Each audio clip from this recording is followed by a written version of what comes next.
interactive one-to-one scale and interactive one-to-one scale. Interactive refers to the doors opening and closing and front wheels turning with the steering wheel. These collectible DeLoreans are not drivable.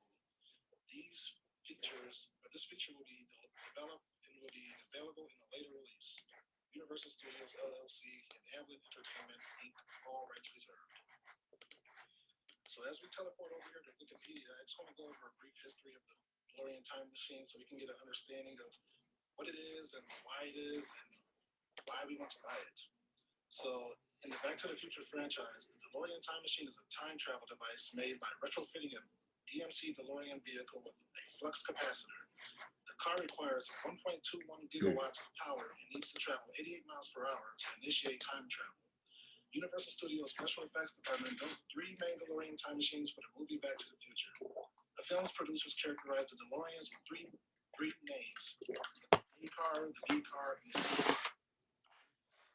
So its first appearance was in 1985, created by Robert Zemeckis and Bob Gale. Nice name. Let's see here. The A car, also known as the hero car, was the most detailed and utilized vehicle during production. The B car, also known as the stunt car, was used in all 3 movies and mainly used for stunts. The C car was used for interior footage and was torn apart so the camera could fit inside the car. Now let's get into some of the main components of the car. The flux capacitor. The flux capacitor, which consists of a rectangular shaped compartment with 3 flashing Geisler style tubes arranged in a wide configuration, is described by Doc as what makes the time travel possible. The device is the core component of the time machine. The time circuits are an integral part of the DeLorean time machine.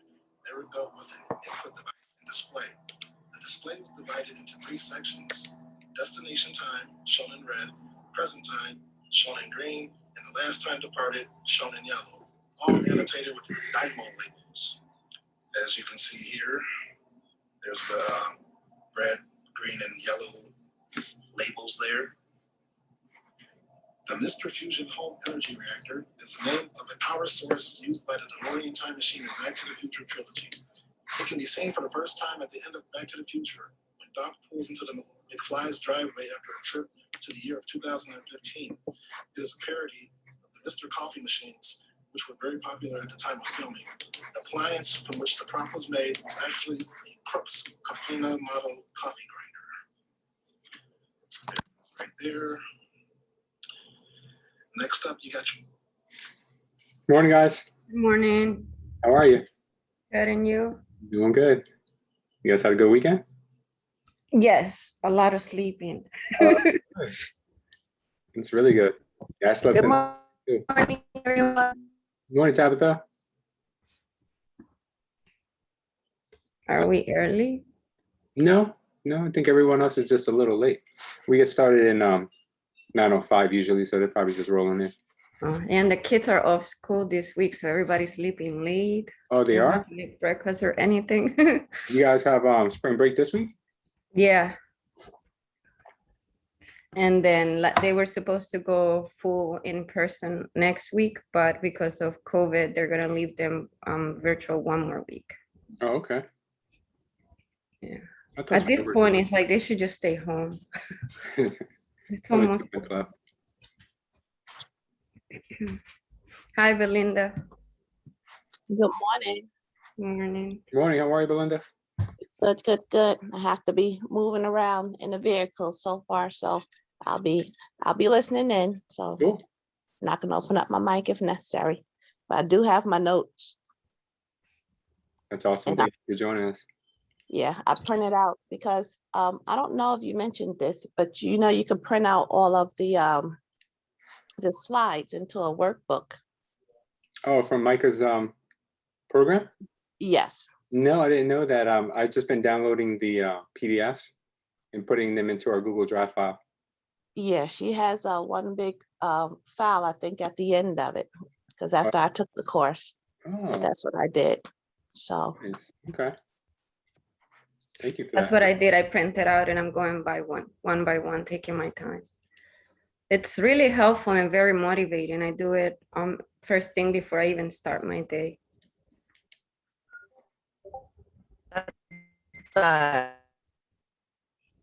course. I kind of was confused in the beginning, but yeah, now I'm back to it, thankfully, because of you and Ivania. But I decided we have to get things done in the morning. I have to do this in 40 a.m. and by 9 my meeting is done. So that's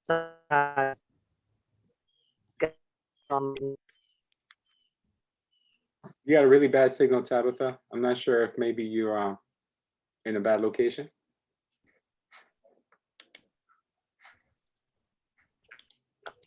oh, my bad. No problem. All right, guys, we'll get started. It's 9:05. Let's go ahead and jump into the content.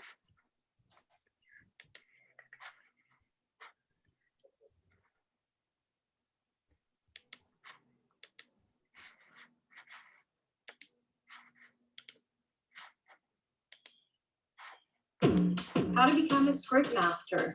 Scripts are the anatomy of a conversation. It's what you practice in private that you will be rewarded for in public, by Tony Robbins. All right, scripts, one of my favorite subjects. So many of us overlook scripts, overlook the importance of scripts, but guys, I'm here to tell you, every other profession must practice, and in real estate, it's no different. So if you are hesitant to make calls, if you are hesitant to go out and prospect or network, it's only because you have not practiced your script and you're not confident in your script. So first, we're going to start off with CATS. I learned this years ago within my brokerage, and it has allowed me to never make a cold call again. So CATS stands for compliment, attract, take away, and schedule. Compliment, one of the things that you can do is look at their social media and find a connection or something that they've recently done and compliment them. That's going to help you to build rapport. Now, you're going to use an attractment statement. You're going to share information about yourself to also build rapport. You'll make a takeaway statement. So for example, how can you help them? Again, we always want to lead with value. And then you never end a conversation without scheduling. So you're wanting to either schedule your next call or your next meeting time. So in any scripting, what you say matters. You want to make sure that you're asking good questions, but more importantly, you're listening to their answers. Don't make it sound automated or scripted, and you want to show that you care and you're sincere in helping them. Tell them what makes you different. Find out their problem. We talked about identifying their pain and why, and then make sure you show them how you can solve it. Throughout their conversation, you want to reassure throughout the entire conversation that you are the go-to and you're going to help guide them through the process. In all this, you don't want to act salesy, but you want to make sure that you speak with certainty. Also, introduce yourself. So anytime you have someone answer the phone, or even when somebody calls you, always make sure that you introduce yourself first. Do not leave them guessing. Guys, I say this because I have had so many callers who, hey, Micah, how's it going? And in the whole conversation, I'm sitting there on the other end of the line trying to figure out how I even know this person. I'm not even paying attention to what they're talking about. Only 5 minutes into the conversation to find out that they're trying to sell me something, which is not very professional and will probably mess with anybody's temperament a little bit. So make sure that you're professional. You introduce yourself first, and then you get into why you called. So you're going to let them know where you got their information. So for example, hi, this is Micah Ruat with eXp Realty. You just visited my website, okchomeguide.com, and then you can get into your questions. So I've introduced myself and I let them know where I got their information. So you want to let it flow. Scripts are meant to keep the conversation on track. That's all scripting is. It's not to sound automated. It's not to sound scripted. It's just meant to keep the conversation on track. Prepare for the unexpected. So again, if you've ever gotten thrown off in a conversation or you don't like prospecting, it's purely because you haven't practiced enough. Once you practice and practice some more, then almost every unexpected event you'll be able to be prepared for and be able to revert it back to your script. So you want to always answer with another question to get it back on track to your script. So find ways to connect with your potential client. We've talked about keep your scripts simple, no long-winded questions, and say things to help build rapport. And as you can see here, one of the best ways to build rapport is to use a formula called FORD, which stands for family, occupation, recreation, and dreams. Don't ask, hey, this is Mike and Ruwat with eXp Realty. How are you doing?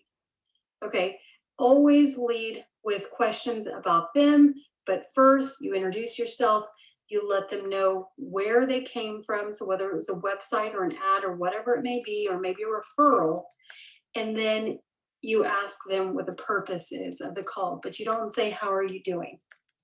Okay, you might ask, how many bedrooms and bathrooms do you want?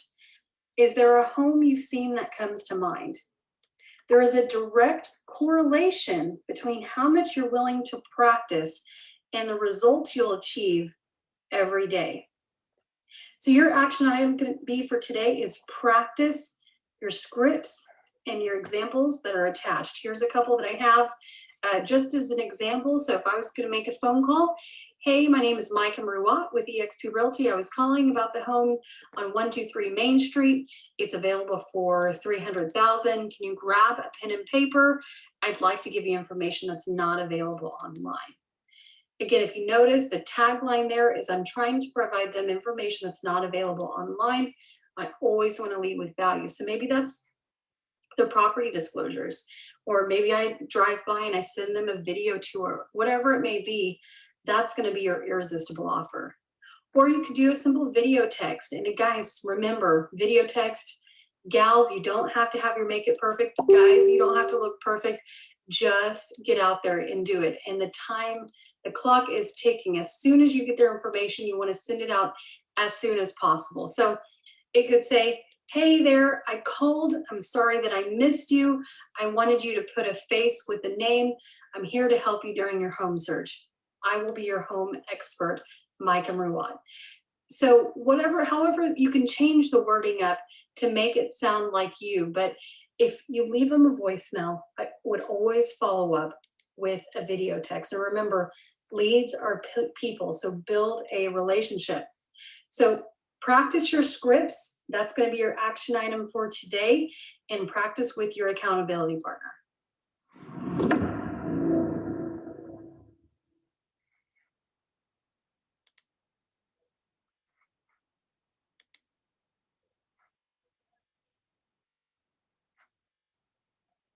All right, I guess we'll review this together after the presentation. Become a professional negotiator. Eliminate your ego. Every strike brings me closer to the next home run. Babe Ruth. So the art of negotiation. Number one, you've got to eliminate your ego. Remember, guys, we've strictly got to look at the numbers and remove our emotion from this. So one of the things that you want to remember, anytime you have a question, maybe you get a question of, is your seller motivated? Well, my answer to that would be every seller is motivated with the right terms. So you always want to know how to answer those questions to make sure that you're putting you and your client in the best position and you're not potentially putting yourself in a liable situation, giving away too much information. So one of the best ways that we can do this is know your numbers. So we're going to pull a CMA, a comparable analysis, and pull the 3 closest in size, age, and quality of home. So let's say, for example, you get a lowball offer, and keep in mind the other agent is just the messenger and the communicator, just like you. But you can simply ask, how did your buyers come up with that number? Instead of getting offended or defensive. And you might even offer to send the buyer's agent a copy of your comparables just to make sure that everybody's on the same page. So we want to make sure that we're keeping our cards close, again, for the protection and the fiduciary responsibility of our clients, but also to make sure that we're not giving away too much information and potentially putting ourselves in a liable position. So every state kind of varies on that. But anytime you're negotiating, you want to always make sure that you're keeping your cards close. And one of the ways you can do that is don't give away your client's terms without prior permission. So you don't want to let them necessarily know why they're moving, because if you give information of they're downsizing or they're moving out of state or they've had a job change, we are giving the buyers too much ammunition, too much information. It's completely irrelevant to the sale of the property. So continue to work with new buyers until the property is completely executed, until it's under contract, but also make sure that you let all parties stay in the know. I will kind of put a little caveat into this, make sure you check with your managing broker on what your processes are, but it's always been my standard practice that if I've received an offer, even if we have a 24-hour window to respond, make sure that you're letting other agents know. And the reason why I say this is back long ago, I was showing a buyer a house, had the property scheduled, went and looked at it, called the listing agent while we're still on scene and let her know that we wanted to make an offer.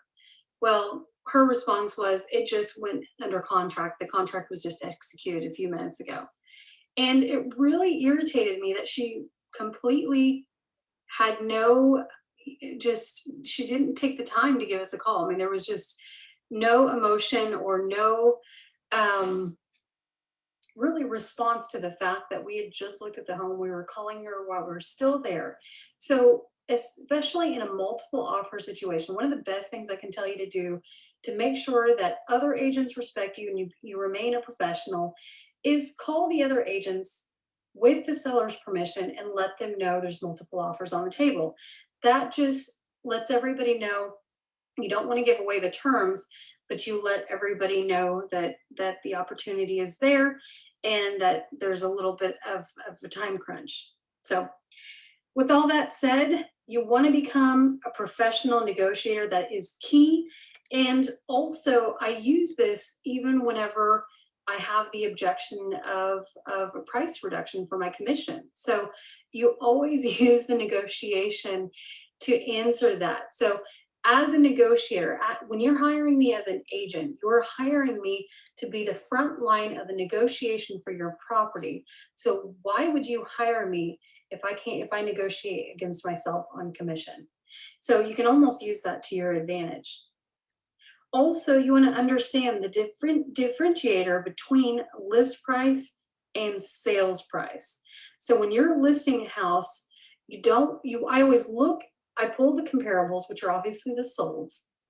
I also pull the homes that are listed so I know what my competition is, but you also want to pull the variance between the list price and the sales price. So you're giving your sellers the proper expectations. Consider all the terms, not just a sales price. So obviously, a lot of times cash is king, but there are times that we have to look at all the different concessions. We have to look at contingencies. We have to look at the dates.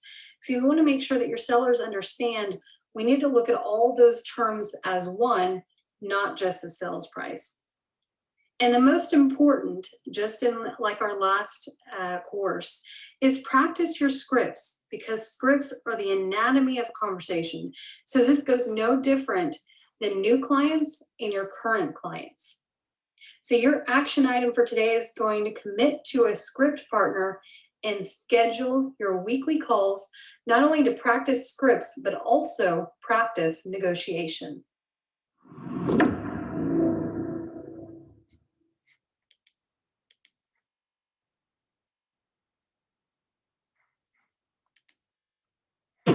Seller interview, setting expectations. I've learned that people will forget what you said. People will forget what you did, but people will never forget how you made them feel. Maya Angelou. So seller interview and making sure that you're setting the proper expectations. Just like a buyer consult, I would recommend to send an evergreen video to the sellers prior to meeting to show your professionalism and introduce yourself. This is, again, going to help build rapport. Now, number one here, you don't want to buy your listing. So ask yourself, every single time you take a listing, are you listing to sell, or are you setting it up for another agent? So are you going to take a listing that you are 100% sure that you can sell, or is it going to just be another listing that's on the expires list for somebody else to come in? So you don't want to buy your listing, because if you are truly treating and marketing your property right, listings are going to cost you money. Listings are an investment. So just like any investment, you want to have multiple exit strategies, and you want to control the conversation and control the outcome. And how we're going to do that is just like the buyer consult. Ask good questions. Make sure you're taking notes. Make sure you tour the property and you're taking notes, and you're showing them that you're investing time into their property. Are you listing to sell, or are you setting it up for another agent? Keep asking yourself that over and over again, and interview them just as much as they are interviewing you. So consider every listing as an investment. Control the conversation and the outcome, and that's going to be by the questions that you ask. One of the questions you're going to have to ask yourself, is the seller pricing within the ballpark?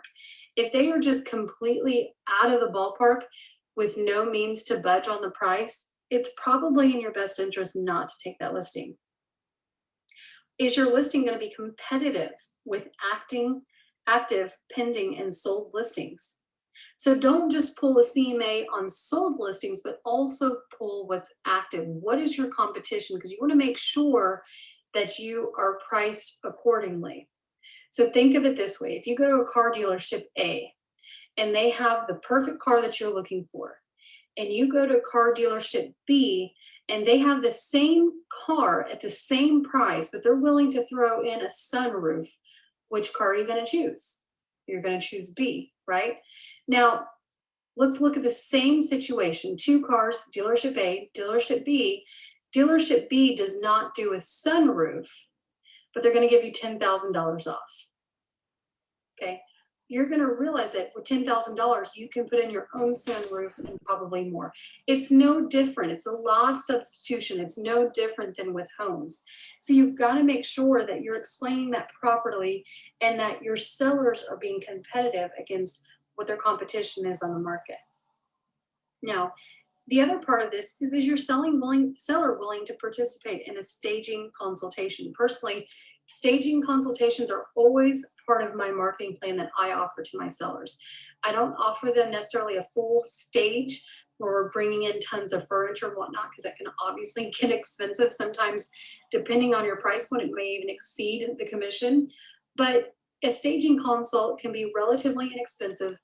Partner with an affiliate that you can refer over and over and over again, and just make that part of your listing process. Because one of the things we want to stay true to this is listings are our signature. Once you put your sign in the yard, that has your name on it, that is your signature. So you shouldn't take any listing that's not your very best. It's not priced accurately.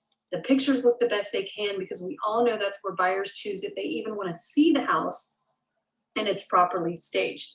Staging not only helps the home to get ready for pictures, but also from a safety standpoint. So my stager always talks about, hiding firearms and medicine and those types of things. So it's just also kind of that barrier, again, for making sure that as agents, we're not walking lawsuits. So how flexible is your seller with showings? This is another key component, because you can have all the other components, but if your sellers are going to be difficult in showing, then they're really could potentially be breaching their listing agreement with you, and you may never be able to sell the house. So one of the key questions that you want to ask yourself is, do you believe, are you ever going to get paid on this deal? Because if they're that difficult, it's not about just taking as many clients. It's about closing deals. So if they're that difficult, it may be in your best interest to move on, or better yet, maybe refer it to another agent. So ask yourself, on a scale of 1 to 10, how motivated, how committed is your seller? Interview them more than they are interviewing you.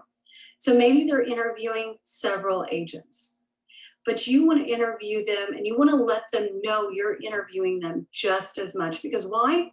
Because you're a professional and you're not here just to get the next listing, that you cherish your time and that you're there only to take listings that you know you can sell.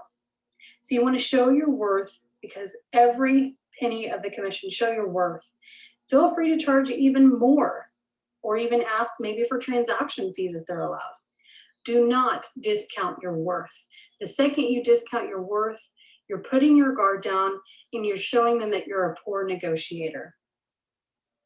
Another thing that you can do post getting a home under contract that I just kind of made standard practice, and this just helps everything go smooth. I always copy the cross agent, my client, and the title company, the lender if I'm on the buyer's side. I copy everybody in the same email and I'll put a template below.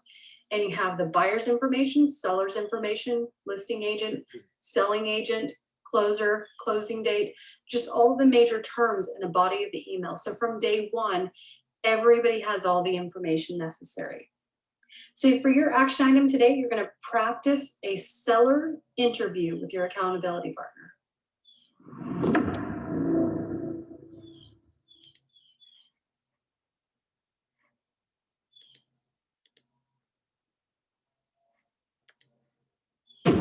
Always assume the sale. Our mindset is the number one reason we fail. If people like you, they'll listen to you. But if they trust you, they'll do business with you, by Zig Ziglar. So always assume the sale. And one of the biggest things we can do to do this is walk in with confidence, whether it's a buyer consultation or a seller interview. Walk in with confidence as if the listing or the buyer consult was already yours, if the sale was already yours.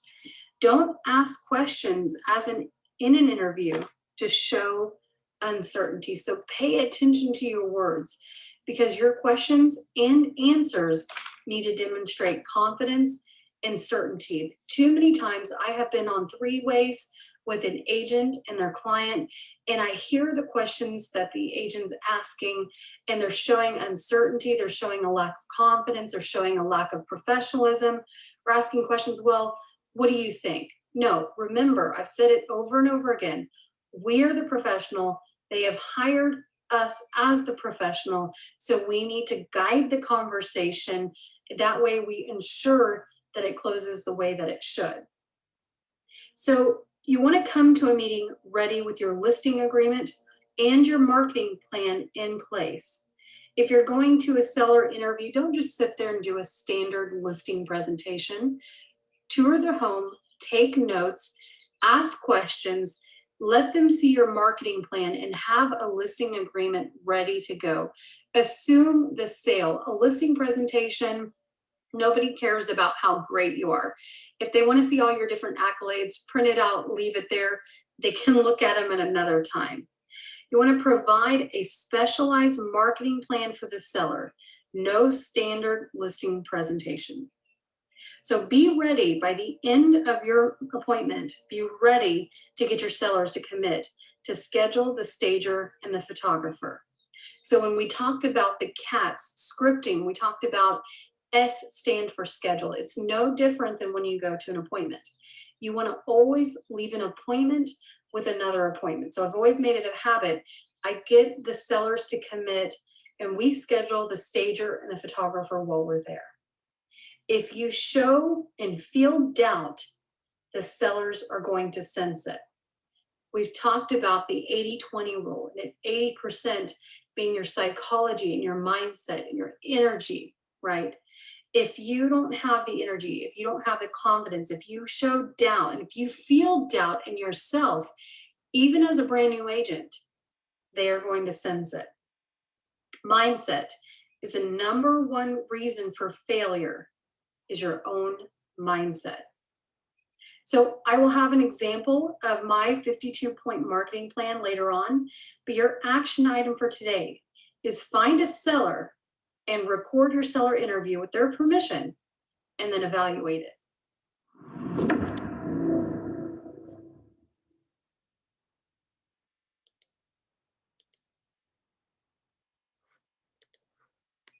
Stop the insanity. Deal or no deal. Develop success from failures. Discouragement and failure are two of the surest stepping stones to success. Dale Carnegie. Stop the insanity. Have you changed? As Albert Einstein says, the definition of insanity is doing the same thing over and over again and expecting a different result. When you look through the course of your career, how much have you changed in the past 12 months, 24 months, or even the past 5 years? Are you still in the same place where you were? Or maybe you've increased production slightly, ever so slightly, year over year. I call this insane production. You're producing the same while expecting different results. Being in the real estate industry, I see over and over again what I like to call insane agents. No, I don't mean they are crazy or have a mental illness. What I mean is they're continuing on the path they always have. They may have some growth, but not creating massive growth, a true business as a true business owner. Often they are exhausted, beaten down, overworked, and underpaid. What about those big fancy commission checks? Not worth it if you're working yourself to the end, literally. Losing all things important to you, like your family, your health, and wealth, for what? So don't become desperate, but learn to control the outcome. And here's just a few ways you can do that. Many agents will talk their clients out of the transaction. That's why scripting becomes so important. Don't scare your buyer. Use facts and be solution oriented. The key is be solution oriented. Work well with other agents, as you should be cooperating together to come to a solution. Oftentimes we work against each other and we forget that we're both just the messengers. Stay on top of all communication. This one is key. Realtors are the worst about not answering their phones or not calling back. Keep your paperwork aligned and organized. Don't assume or make decisions for your client. Continue to stay on top of trends and best practices. Engage, collaborate with other agents. Stay firm on all the contract timelines, because the one that you let go is the one you're going to find yourself in a lawsuit. Work well with vendors who will assist in those close timelines. So your action item for today is going to be evaluate past deals that have fallen through and ask yourself, what could you have done differently?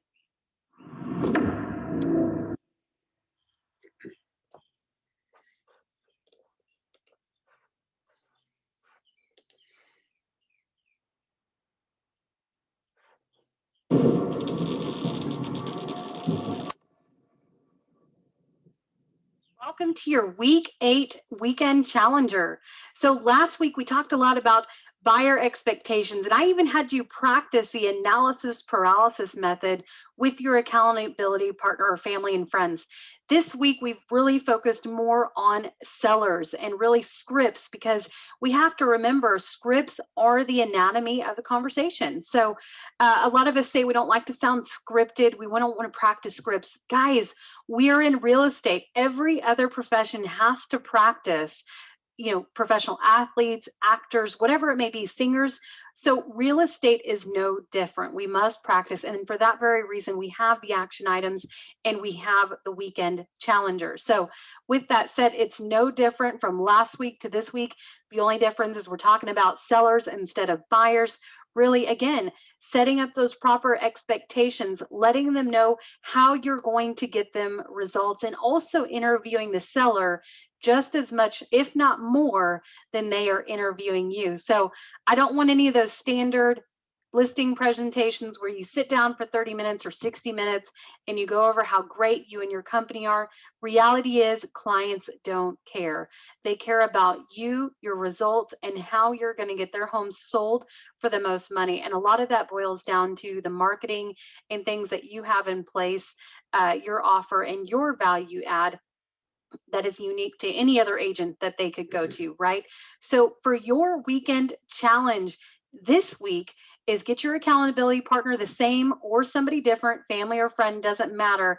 And I want you to practice the seller interview, practice a walkthrough just as if you were going into a seller's home, and really look at some of the key differences in how you used to do your listing presentation versus how you're doing the seller interview and setting up the expectations moving forward.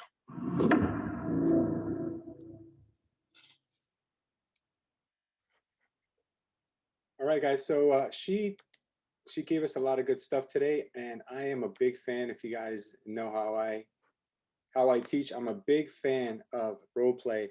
So today we're going to do about 30 minutes of role playing, and I want you guys to get a little bit uncomfortable, get a little bit out of your shell. I want people who normally don't volunteer to come out and just practice with me, especially if you've never done a listing before and you're like, oh my God, like that's my biggest fear. I want somebody to like hold my hand. One of my agents, one of my top agents, you guys know Harry. I've known this guy pretty much since we were children, and he is not shy at all. You know, if you know him, he's very outgoing, very, very confident, and all of that. I'm telling you right now, I've never been on so many listing presentations as I've been with Harry, just because Harry just had to get comfortable with, you know, the whole dialogue around a listing. But once he got it, he got it. And then he asked me to go with him again to a listing presentation after he had went on a few himself. And I swear to you, I swear I thought I was looking at a different person. He was so confident. He took everything I taught him and added on top of it his own style. And I was really impressed. I mean, I took some of his things that he was doing and I was like, wow, you know, like I can literally teach that to other people. That was a good move. There was one thing that he added that I was really taken back by, and it was he had somebody record him at an open house and showed how he conducted himself at an open house, how he was very talkative, how he was very energetic, how he was walking people through the home, how he was asking people the right questions. So do you like this house? Do you want to buy this house? Like very, very straightforward.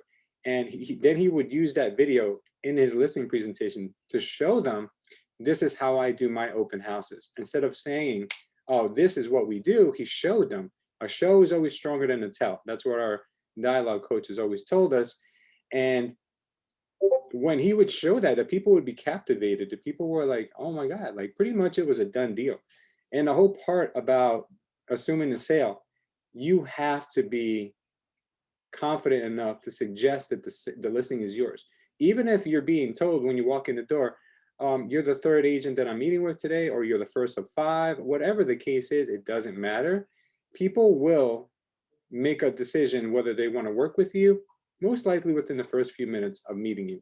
So if you're hesitant or you're doubtful of your skills or your ability to sell that house from the beginning, and they throw you off by telling you that you're the third agent there that day, and your confidence level sinks, you have to look for those things and learn to avoid the way you would normally feel about that, right? So for instance, if someone said to me, hey, Louis, how are you? Yeah, how long is this going to take? Because I have another agent coming in at 11 o'clock. I would say, listen, it doesn't have to take it doesn't take longer than 5 minutes. I got the paperwork right here. Let's get started. You know, maybe make a joke out of it. So whatever it is, you guys have to really kind of take the bull by the horns and be confident about it. So the confidence only comes, like Micah said, you know, one of Tony Robbins' famous quotes is that, you know, we get rewarded in public for what we practice in private. So that couldn't be more true. So today we're going to practice some of the most common interactions with our clients.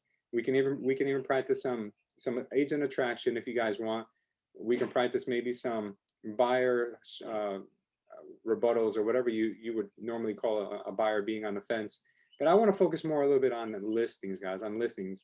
I want a volunteer, someone who hasn't really done a listing presentation by themselves yet, someone who, you know, wants to build up the courage to do it. You know, we'll go through the steps. Obviously, it's not going to be perfect. And I want to see what Micah has here as far as scripts. Maybe you guys can build off of it. Oh, this is a good tracker.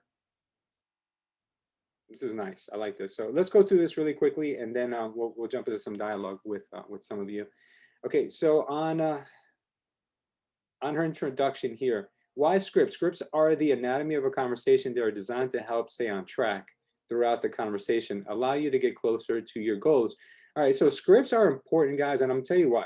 Scripts are important for a base, for a fundamental, because I don't want you guys sounding robotic. I've told this story about one of our agents who practiced the script so much that when somebody deviated from the script, she didn't know what to say. So what I mean by that is that she was dead on. Everything was landing. Everything was hitting really, really good. And then the person on the phone, the lead, told her, well, I just had my mother die, and that's the reason why I need to sell the home, or whatever the case may be. The agent was so fixated on staying on script that she didn't know how to be human anymore. She forgot how to be human and leave the script and go to human mode and say, oh my God, that's terrible. You know, like, you could have easily said, like, listen, I'm so close to my mother. I can only imagine what you're going through. My heart goes out to you. None of that. She was trying to remember the next line of the script, which was something very dry, such as, oh, okay, well, is Tuesday or Wednesday better for you at 4 or 5 p.m.? And the person just poured their heart out, and then they got a cold response like, you know, what day is better for you? She lost that. Long story short, I forget who it was, but she lost that appointment. So it's good to have a script as a base, but you have to learn when to pivot. You know, just like a football player, basketball player, they practice the same play all the time. But if the play has to deviate on a split of a dime, then you got to deviate. You might have to freestyle it, you know, if it's not working in your favor. And that's exactly what we do also with Dialog. All right, so we have to define our goals. What's our objective? Become more intentional on every call you make. All right, what is the goal of every phone call you make? Can someone give me an answer? There's no right or wrong, but there's more correct than there is other answers. Can someone give me, what is the goal of every call you make? Everyone can have a different goal, but I'm going to tell you what I think my goal would be when I was calling. I just want to speak to somebody. You want to get someone on the phone. Okay, you want to get the right person on the phone, right? Exactly. Okay. A decision maker. Okay, good. Once you get the decision maker, the right person on the phone, what do you want? What do you want from that conversation? What is your goal, your objective from the convo? To get an appointment? To get an appointment would be a grand slam. That would be amazing, right? Like, if you make 100 phone calls, if you get 1 appointment, 2 appointments, that's great. And people are like, really, that's it? I'm like, yeah, that's all you need. Because you can make 100 phone calls in 1 call session. You get 1 appointment a day. Listen, that's 5 listening appointments a week. And is that possible? Absolutely, it's possible, because I've done it before. All of this is possible, but your odds increase as your ability increases. So if we're going to make our objective getting on a listening appointment, and that's, I mean, an appointment, that's great. That's a great objective to have. You may want to start off with having meaningful conversations. If you can have X meaningful conversations for X amount of phone calls, that's a good base, because as you progress, your goal will change from meaningful conversations to perhaps follow-up phone calls. So if your goal goes from meaningful conversations to follow-up phone calls, you can say, well, good, now I've extracted 5 follow-up phone calls from every 100 calls I've made. So now I've got my warm list as opposed to my cold list. So once in a while, you just hit your warm list, and guess what? Your conversion rates on your warm list are much higher than 1 or 2%. You know, they go through the roof. They go to like 5 to 10%. So your time is much better spent at that moment. And then once you have that down packed, then you go to making the appointment your objective. And you know, there's other, I'm sure, steps in between that you guys can make your objectives. But you know, whatever it is, you know. And once we have that, we should track. We need to track what we do, how we do it, and what kind of a result we get from it. Because once you know your numbers, you can quantify your income. You can figure out what you're going to make. So if Steve makes 100 phone calls a day, he knows he can make Monday through Friday 500 phone calls a week. He knows his closing ratio is 2%. That means he's got himself 10 appointments every week. And now from those 10 appointments that he gets every week, he wants to increase his odds of getting the listing when he goes. So maybe he starts off and he's at a 25% close ratio. So that means that for every 10, he gets 2 to 3 listings out of those 10, which is pretty good. instead of making more phone calls, couldn't Steve just maybe work on his listing presentation better? You know, maybe he could increase that to 50, and now he's making the same amount of phone calls, but he's increasing the close ratio once he gets in front of them. So it's important to track these things, guys. It doesn't have to be overly complicated. You can use this worksheet that Micah has given us. I'll download and throw it into our drive. Or you can create a spreadsheet, whatever you like to do. And it's all very easy and very scalable as long as you know where the leaks are. If we don't know where our weak points are, then we can't improve on those weak points. We have to obviously track our numbers, because if we leave it to just our mind and say, oh, that didn't work out too good. Well, didn't work out too good is not quantifiable. We need to figure out what is it that we can improve on. The people who are at the top of their game in an athlete world, in the business world, in financial worlds, they measure the smallest increments that you can even imagine. Michael Jordan didn't need a coach, but he got a coach in order for himself. And I mean, like a private coach, not Phil Jackson. I'm talking about he got a private coach just to go from being extraordinary to being a phenomenon. You know, like he was measuring increments. He wanted to improve in the smallest percentages that most people didn't even know existed, you know, and that's the kind of mentality that I think we have to learn from people who have reached these kinds of levels in their life. So let's go through this. Ask yourself, how much could you earn if you were well prepared in practice? Why did you get into real estate? Are you fulfilling that dream now? The number one reason we fail is because of our own mindset. Are you focusing on too many lead generation buckets? All of these questions are very, very valid. I do feel like once you find something that works, stick to it and double down. For me, it was making prospecting calls. For other people, it might be making Facebook videos. For other people, it might be connecting with a social sphere. You know, it just depends on what you guys are good at. Not everybody is going to be the same. Not everyone's going to find the same success and the same things that other people did. So these are really good things for you to focus on. So once it's visual, then it becomes more likely something that you're going to focus on. Then we have to also look at this. How much time are you spending on your actual plan, prospecting, lead follow-up, appointments, and negotiating contracts? Okay, out of these four things, the most important ones, in my opinion, would be prospecting and lead follow-up. You wouldn't have appointments if it wasn't for prospecting and lead follow-up. So appointments, obviously, these come in second, obviously the second in position of importance to me. And negotiating contracts, well, listen, negotiating contracts could be delegated to someone else eventually. This is probably going to be the last thing I worry about, or I do this on my off time. But as far as prospecting and lead follow-up, that's the first thing you need to do. If that's going to be on your bucket, first thing you need to do in a day. Not at the end of the day when we're tired, not in the middle of the day when our phone's blowing up, but in the morning when everyone's trying to get their act together and you're dialing for dollars, or you're door knocking for dollars, or you're visiting, what do you call those people? The ones that give you your sphere of influence, or your power of influence, or circle of power, whatever I think Micah calls it. So this is most important. So what's most important you do first, and you get it done early in the day. You have to figure out what days are you going to do it? When are you going to do it? I recommend, guys, to do the most important things on a daily.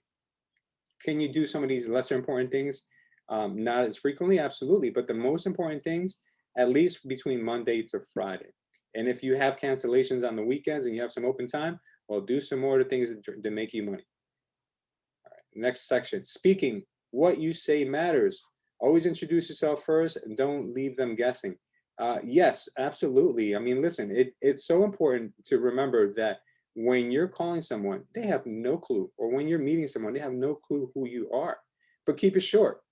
When I would introduce myself, I would introduce myself by my first name. I wouldn't go into my full name, my job title, my description, none of that. I would just call the person as a friend. I would introduce myself as a friend.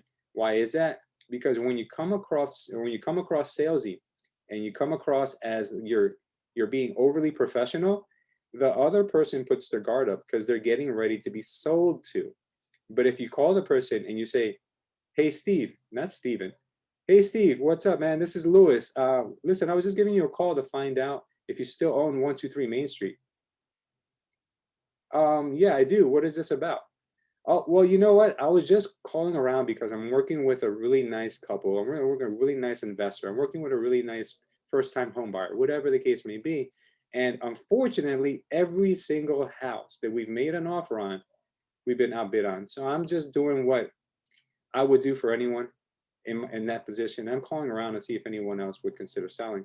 Is that something that you've ever entertained? Bang, I just gave them who I was. I told them a story about my client, and I put the ball in their court, and I told them the reason why. I didn't just call and say, "Hey, Steven, this is Louis Leva with Coldwell Banker, and how are you doing today, sir?" That conversation is going to go in a totally different direction because the person, "I'm too busy. Sorry, I've got no time." But I said, "Hey, Steve, this is Louis. Listen, bud, I know you're probably busy. Just wanted to ask you a quick question. Do you still own 123 Main Street?" Steve doesn't know if I'm calling because your dog just got out of the yard, your house is on fire, or maybe I have a buyer looking to buy. He doesn't know. So he's like, yeah, I do. Why? What is this about? He just gave me the open door. He just gave me the ability to give my story.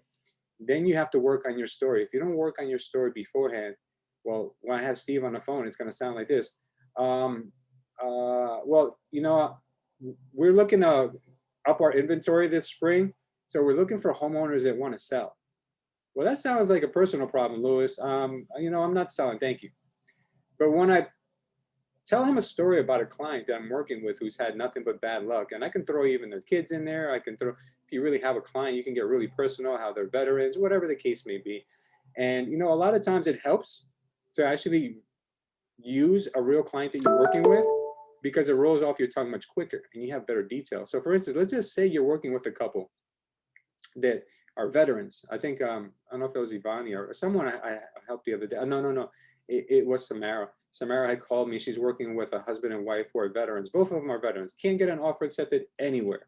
So I told her, I was like, listen, let's reach out to the listing agent and let's tell them the backstory before you submit your offer. So she's like, you think that's going to work? I was like, well, I'll tell you this, it's going to greatly increase your odds versus not telling them. And it just so happens that the listing agent was also the owner.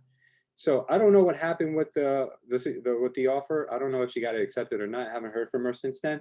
But I'll tell you this much: if you don't tell the story, people are not going to know. They're not going to read your mind. So if you use that person, let's just say we use that couple, and we call around, not knowing, because we don't know what house this couple is going to buy. They could buy that house. They could buy some other house. We use them as a real example. We can get fairly detailed. We can use real names. Like this helps us. So if you're a person who's not a good visualizer, use people who are really in your life, and that would really help. If you got an investor who you've been, carting around for a year and you can't find them anything, use your investor. Tell them, listen, I'm working with this first-time investor. They a school teacher who really, they're thinking about, retiring soon, and things aren't really working out for them. So we're looking for a good property in the area. Would you happen to know anyone who's looking to sell? Maybe you don't even use that person's house. Maybe you use, just a question, and that person could say, yeah, you know what, my neighbor Jim, he's talking about selling. I was talking to him the other day. Oh, really? Jim was looking to sell, huh? Do you think I would call Jim at that point, or do you think I'd just maybe take a ride by the house and knock on Jim's door? Maybe have a little package to give him about myself, little CMA on the house, maybe a little resume on my history as an agent, and maybe a little thank you gift, for opening the door and having a conversation. Because at that point, the odds of you getting a listing go through the roof. So at that point, that merits a door knocker, right? So there's a lot of strategies to go through here, guys, a lot of things. But I'm going to tell you right now, none of this is ever going to work if we don't do this, if we don't role play. We need to role play. So we're running short on time now. So I'm obviously going to give this worksheet to you guys in our drive, or if you have access to Micah's training, awesome. You guys can just go through this. And some of the ladies that were on the call earlier, Tabitha, Ivania, told me that Dave, and also everyone else who has been in our group now, you should have received this from Paige. I think Paige is getting everyone onboarded to this. If you have not been onboarded to Micah's training, just send myself an email if you guys have my email, and I'll make sure that Micah and Paige get you onboarded to this. I think Belinda also says that she's also completed this entire training already. And then once you do complete the training, all of these worksheets, everything, all the slides and everything are actually on on a workbook, so you guys can just flip through the workbook whenever you like. All right, so any brave souls out there that would like to role play with me?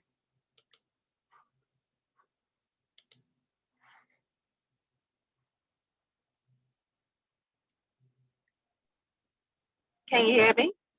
Yeah, who do we have? Belinda. Thank you, Belinda, Yeah. for being so gracious to, and she's driving around. Let's look at that, guys. Thank you, Belinda. How's it going, Belinda? It's going good, and I'm glad we're doing this. As you know, I'm preparing myself for Florida, Awesome. and here in Georgia, I definitely need some listings Mhm. under my belt. So Okay. let's do this. Awesome. Okay, let's do this real quick. I am a homeowner. You're calling me, and then we're gonna try to keep that to under 2-3 minutes, and then I want you to be the same agent who spoke to me on the phone, and then now we're in person. So first, let's go with the phone call. So you're calling, I'm answering. I'm a homeowner who has considered selling for whatever reasons, and you're calling me and starting a dialogue as a friend, not so much as a salesperson. So let's try that. Hello. Okay. Hey, this is Belinda. I'm calling. Do you still own 123 Smith Street? Oh, I do. What is this in regards to? Well, I have a buyer that I'm working with, and as you know, it is a seller's market. So every contract that we have put in right now has been either rejected or either outbidded.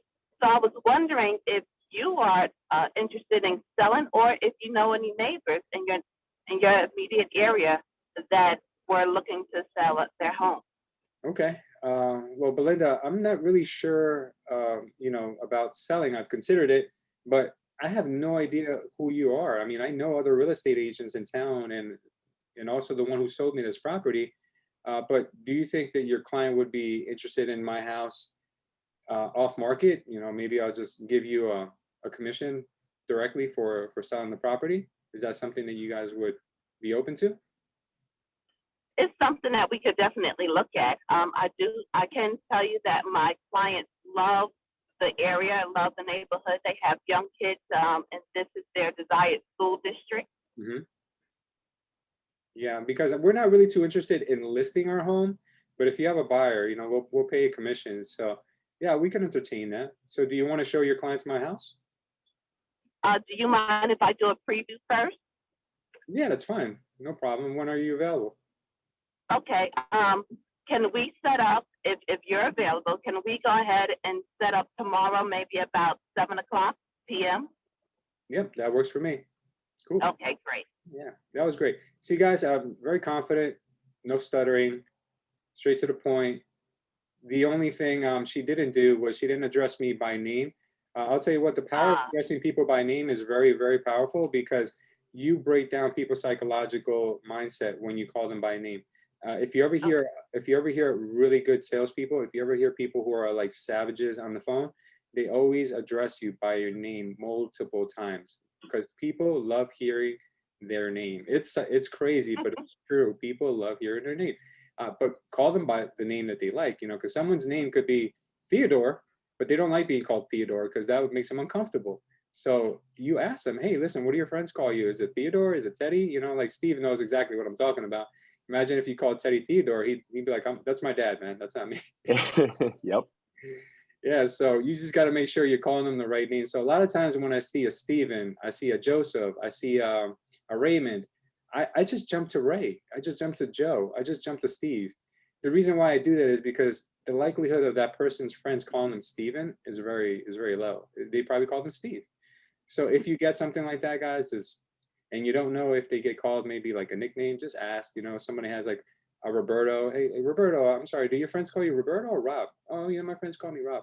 Okay, so from now on, you're going to address that person as Rob. You get it? Yep. All right, good. Now we're in person, and you're in my house, and you're sitting with me. And I open the door and I say, hey, Belinda, how are you? Thank you so much for stopping by. Can we make this kind of quick? Because I have to step out in about 30 minutes. Oh, sure. We can make it really quick. Oh, darn, I stumbled. Yes, we can make it really quick. I just want to see the size of your bedrooms and bath, and check your living space, and make sure that, because I I've gone on a lot of appointments with my clients, so I really know what they're looking for. So do you mind giving me a tour? Sure, let's do it. Okay, so as you can see, this is the main area, main floor. We have one guest bedroom here, a living room, kitchen, dining room. Upstairs, we got 3 bedrooms, a 1.5 bathroom, no, 2 bathrooms upstairs. And the roof was just replaced this summer, and we just did all the landscaping over. So what do you think? Like, we're sitting at the kitchen table now. So what do you think of the house, Belinda? What do you think? What kind of price do you think I can get for it? Oh, I think it's great. I can tell you that there are a couple of properties on the block that, as you know, have sold a couple of weeks ago at $400,000. And being that you have already updated the bathroom and the kitchen, I think we could, let me run some comp, of course, but I think we'll have a really good go at about 425. Yeah, my wife and I were more kind of thinking about like a 450 number. And the reason why I tell you this is because there's so little amount of properties on the market right now that I think that the demand alone will get us that price. I do understand, but remember that I told you that I'm working with the buyer and you were already willing to do an off-market sale. Yeah. Yeah. Do you think your client would be willing to pay us that? Because I think we can get that on the open market. This is your in right here. This is such an in for you. Go ahead.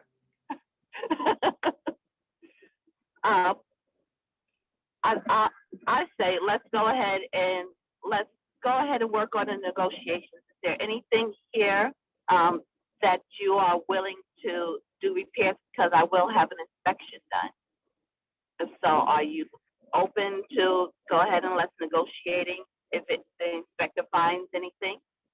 Yeah, I mean, that's pretty standard. I mean, we had to negotiate when we bought our home as well. If there's something they find, we're willing to fix it. Okay, and I'm going to ask you another question. Since you are kind of sure that that you'll probably be able to get more on the open market, are you willing to go ahead and pay for an appraisal? No, I mean, that's not something, I mean, that's why we have you here. We'd like to see what you think about the market, because from what I understand, an appraisal is just an opinion of an appraiser. And I mean, you can give me your opinion. I trust that you know the market well enough.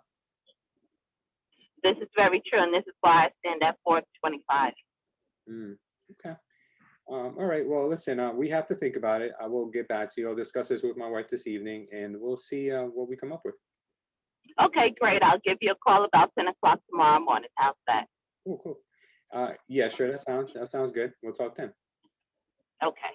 All right. Does anyone want to add anything to what Belinda said that she could have added to, or maybe something that you guys really liked about her dialogue? Lewis definitely gave you the listing and you gave it back. Yeah. He handed it to you. So you were stuck on negotiating for your buyer. When he said, well, we think we can get this on the market, that's it. You just closed him. You could have just said, great, let's put it on the market.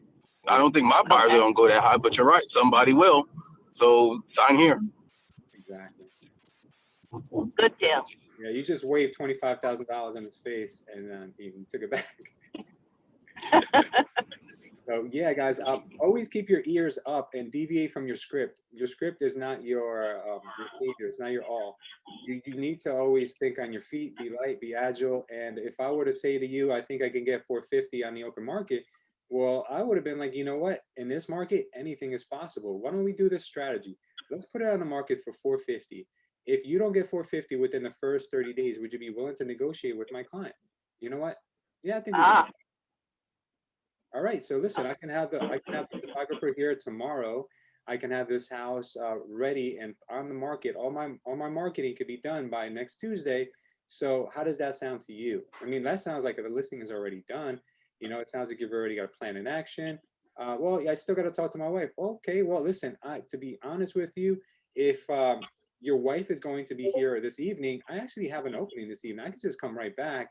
That way I can explain to her my marketing strategy and to you my marketing strategy, because I actually don't have that with me at the moment. And I could just run back to the office, have lunch, and then later on I'll come back and meet with you guys. So bang, you know, you're cutting out all his legs, and then you're putting yourself in a position where you're making it too easy. You're giving them an irresistible offer, and you know, you go from there. Okay. Cool. You are recording this, right? Yeah, it's recorded. I'll share this with everyone. Okay. Okay. Awesome, awesome. Does anyone have any questions or anything to add for this week? And I also want to congratulate Steve. Steve is one of our Miami agents here, and he has put in 2 offers to purchase this weekend, I think for a commercial space and for a residential space, right? No, they're actually both houses. So funny story. The one was kind of my first one on the house. I was getting my bearings under me, and someone I put into a rental about 6 months ago had called me, freaking out. Their wife was pregnant, and they found mold in the home, and they had a mold inspection, and it was almost through the roof. They got into a hotel, and they were like, "I want to find a house as soon as possible. I'm already pre-approved." So I literally took them out the next day. I had nothing prepared everything. We looked at 7 homes. And by the end of the day, they were like, "We're going to put an offer in on one of the 2 homes. Can you run comps for us?" And sure enough, we put in a second offer on another home for them. So 2 different clients, 2 different homes. My first home inspection is tomorrow. So knocking wood, that goes well. Not too sure what I'm supposed to do for that, but I think I might be able to get some help from my team, hopefully. And I negotiated back and forth with the one realtor on the second home, and we ended up agreeing on a price, but we included half the furniture just to kind of make both parties happy, which was a structure that I wasn't accustomed to. Doing rentals, I never really negotiated with furniture and washer and dryers and things like that, but it was interesting, and I think both sides are happy now. So hopefully we can get it signed and sealed and closed up in the next 45 days. That's awesome. Congrats. That's amazing. Thank you. Yeah, it's definitely been a long road, but now I'm like, oh no, what do I do? Those were like my 2 contacts. So Woo, super exciting. I have another person that I just got pre-approved that's flying down next week. So hopefully I could keep the ball rolling. But it's definitely scary when you have a pipeline and now your pipeline is completed. Like, okay, now I'm starting up again, So I definitely understand the importance of consistency and making calls. And even when you have stuff going on, continuously make new calls, because, now I'm at the dry up point and I'm like, oh no. Great But we'll get advice. there. Thank you. Yeah, Steve is not only new to real estate, but he's also new to Miami. So he has 2 excuses for him to kind of lean on, and he's not, he's going forward. He's going for it. So thank you for that story, Steve. That's awesome. Yeah, I really appreciate this group, and like I would put in the chat, these meetings have been extremely helpful. Actually more helpful than my physical team meetings. I actually have that running on the background half the time, and I'm paying attention to this meeting because they're just so important in what's going on, and some of the stuff that we go over. It's funny because a week later in my actual life, I actually need to use that, and I refer back to what I've learned here. So thank you so much for putting this together, Lewis, and the information is definitely useful. Every little bit helps, man, no matter where you get it from. So does anyone else have anything they'd like to add? Any questions, comments, concerns? I do have a question. So in training with EXP University, I went to listing training, I think a couple times, and each time it's been embedded in my head that kind of what Micah was saying, come prepared with your listing agreement, come prepared with your marketing information, and basically be ready to seal that deal by the time you leave. Yeah. So I've heard both. I've heard, no, don't ask for it, follow up later. I mean, I kind of was driving, as you saw, I was in a bad area, so I couldn't really hear, and I missed the part. Did Micah say, and I'm going to watch it on my own later, but did she actually say to ask for the deal at the end of the listing appointment, or like, what's the MO? Yeah, I'll let one of you answer that, but what I got from it was that you should assume the sale from the very beginning, but I'll let someone else take it. Belinda, what did you get from it?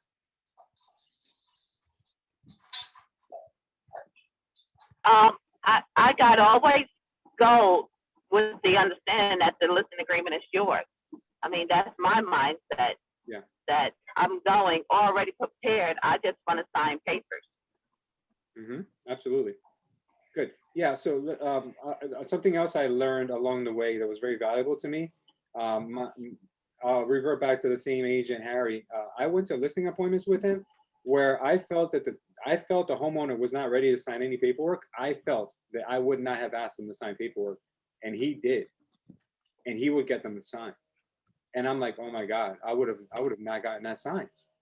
But your answer is always no if you don't ask. That's what I learned from that experience.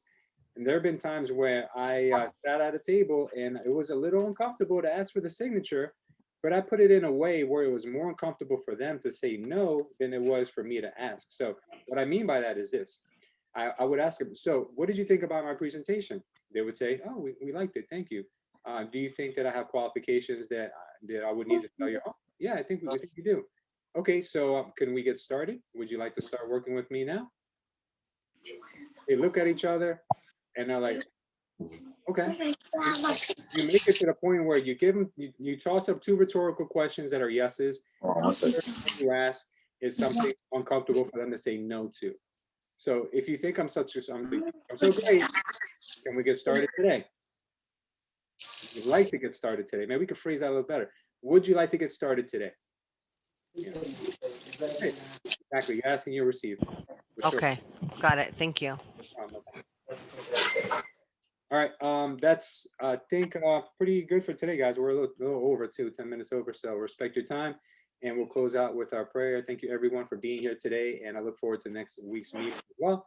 I think we're more than 50%. We're 62% through the training, so I think we got a few weeks left, and then we'll go into a different curriculum. All right. So thank you everyone for being here, and let's close out now. Good morning. Good morning. Yeah. If you could mute yourself for a sec, that'd be good. Dear Lord, we ask you, Father, Father, we thank you for having us here. And then we ask you, Father, to just forgive us for anything that we have done throughout our week, Father, and in the recent few days, or even today, Father, that may have been something that we shouldn't have done, or Father, or thoughts that we shouldn't have had. Father, we ask you to make us better individuals. We ask you to make us better fathers, mothers, brothers, sisters. We just ask you to make us better people in general, Father. And we thank you for the information we're given today. We ask you to allow us to take this and implement it in our business, Father, so we can become more successful in what you have meant for us to become, so we could do good in the world, Father, with the abundance that you're going to put in our life. Father, we ask you to keep us healthy. We ask you to look over our family and loved ones, and we ask you to bring us back in one piece next week so we can learn even more. In Jesus' name we pray, amen. Thank you, everyone. Have an amazing week. Thank you, Louis. Thank you, everyone. Amen. Thanks, Louis. Have a good week, guys. Thank you, guys. Take care. Thank you.